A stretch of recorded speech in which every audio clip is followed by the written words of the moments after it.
Hello, anatomy colleagues. This is Dr. Alsop, and in this video, we are going to focus on the muscles of the neck and the back region. We have four learning objectives to work through. So, discussing either individual muscles or, in certain cases, groups of muscles. So, quite a bit of differences between the muscles we're actually talking about in this video. A lot of unique things going on. And we're going to start with one of the most important muscles in this region, the sternocleidomastoid muscle, which is quite the name, isn't it? But the good thing about the name is it tells you exactly what it attaches to. So let's break down the name. So sterno indicates its inferior attachment to the manubrium of the sternum. Cleido is this means clavicle. And so that comes from an old Greek word. So you're going to have attachments, these inferior attachments to the clavicle as well as the sternum. So you have two different attachments. Mastoid indicates the superior attachment on the mastoid process of the temporal bone. And that muscle, you can't see it very well in this image on the right, but it will continue its attachment onto the occipital bone as well. But unfortunately, occipital bone is not in the name, but that would have just made the name way too out of control. So we just have this SCM in terms of the attachments. It is a very prominent rope-like muscle in the anterolateral neck, and you can palpate it pretty much its whole length. And generally, you can see the outline of the muscle under a person's skin. So a really visible, palpable muscle can help subdivide the neck region. And this muscle is efferently innervated by the accessory nerve or cranial nerve 11.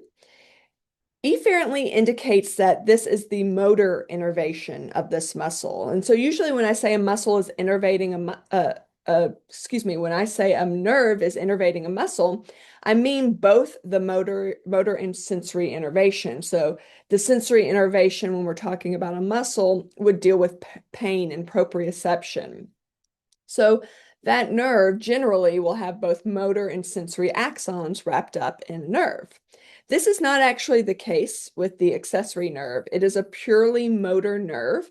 So the SCM has to get its sensory innervation from other nerves, which I'm not going to have you know their specific names here, but I just wanted to point out this because this is a unique means of innervation that only a few types of muscles will share. We'll actually talk about another one in this video.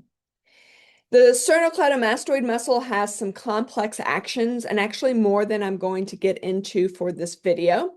The two major actions that I want you to understand that when both sternocleidomastoids are contracting, so bilaterally, this will flex the cervical vertebrae. So in essence, flexing the neck. So this would bring the chin towards the sternum region. For your knowledge, the more superior fibers of the sternocleidomastoid will extend the neck at the atlantoaxial joint, but I won't assess you on that one. I'd rather you focus on this kind of bigger action here. When only one sternocleidomastoid is contracting, or so unilateral contraction, this will laterally flex or bend the neck and allow rotation, causing the face to turn superiorly towards the other side. So kind of pointing your chin to the opposite side.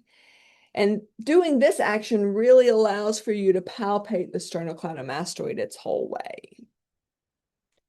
In the anterior neck, there are two groupings of muscle, one located superior to the hyoid bone, and the other will be located inferior to the hyoid bone. So superior will be the suprahyoid muscles, inferior will be the infrahyoid muscles. Sometimes the infrahyoid muscles are referred to as strap muscles because most of these muscles are strap or ribbon-like in shape.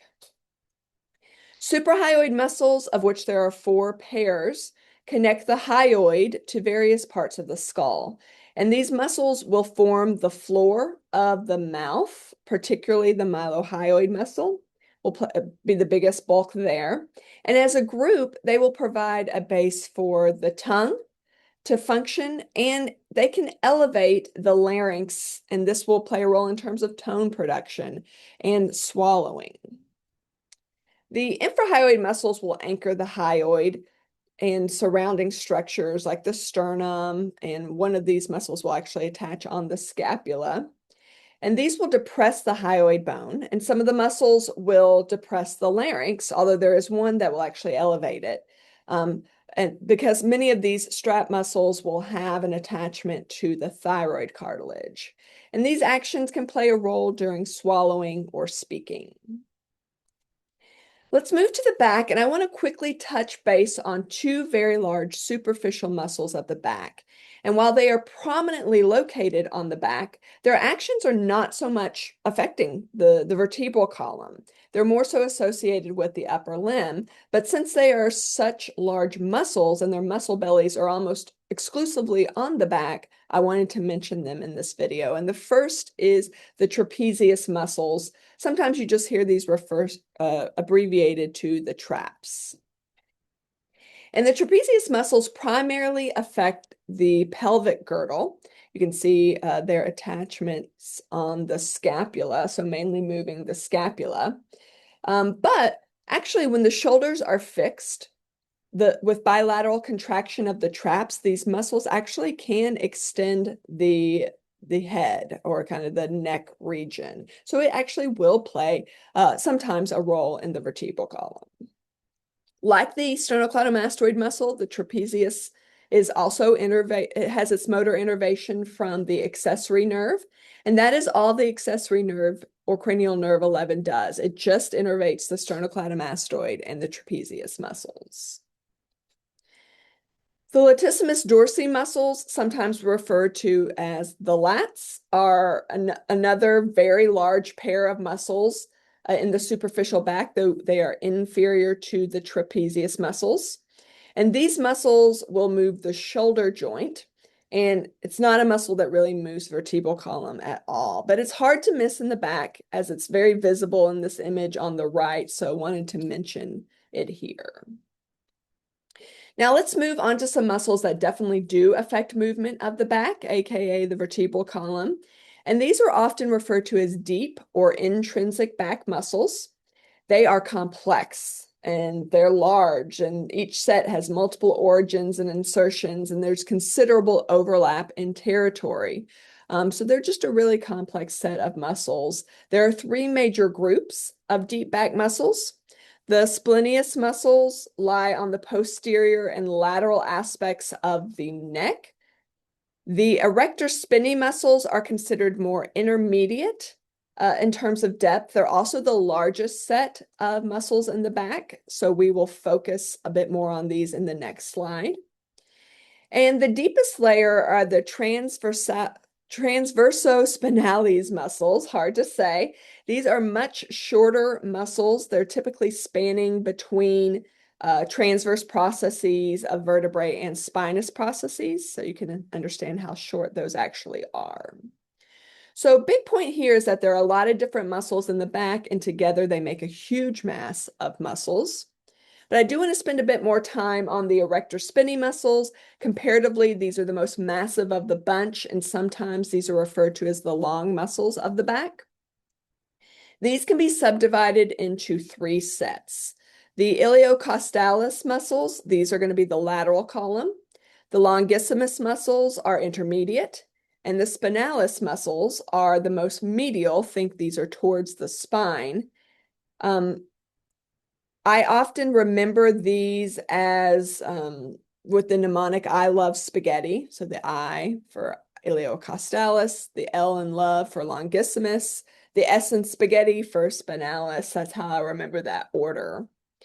And these muscles can actually be even further subdivided based on their general region. So you can have cervicus and thoracus and lumborum muscles for the iliocostalis, longissimus, and spinalis subdivisions. But don't need to get into that level of detail. As long as you remember I love spaghetti, you're in good shape.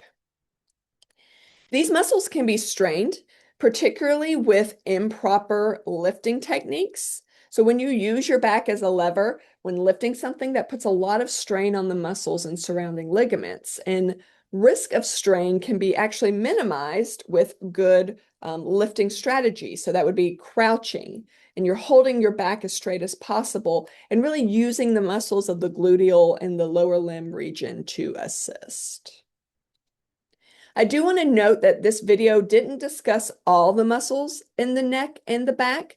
Certain groups of muscles or individual muscles will be discussed in other areas of the course. So as I mentioned, we're going to talk about the trapezius latissimus dorsi muscles with the upper limb.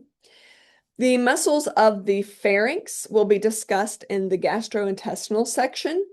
And the muscles of the larynx, as well as the associated cartilages, will be discussed in the respiratory section of the course. And these are all skeletal muscle, so they could have been talked about here, but functionally they just make more sense to be discussed in those other regions of the course. All right, to the practice question. Hopefully this one is a gimme, a little bit on the easier side. So which rope-like muscle is an important palpable landmark in the anterolateral neck? Pause. If you can, palpate your own neck. And when ready, let's discuss how C, or the sternocleidomastoid, is the correct answer. You can palpate that sternocleidomastoid on either side of the anterolateral neck. It's very rope-like and robust in shape. Only one of the other answer choices is in the anterior neck region, and those are the suprahyoid muscles. They're definitely not rope-like in shape. They are palpable to an extent, but not nearly as much as the sternocleidomastoid. So that's not the correct answer. The other muscles are located in the back, trapezius and latissimus dorsi. They're superficial, but they're not rope-like. They are very expansive. And the erector spinae muscles, that's not correct either. That's going to be more in the deep back region. So not right. All sign points to C, sternocleidomastoid, being the correct answer. Thank you so much for your time and attention.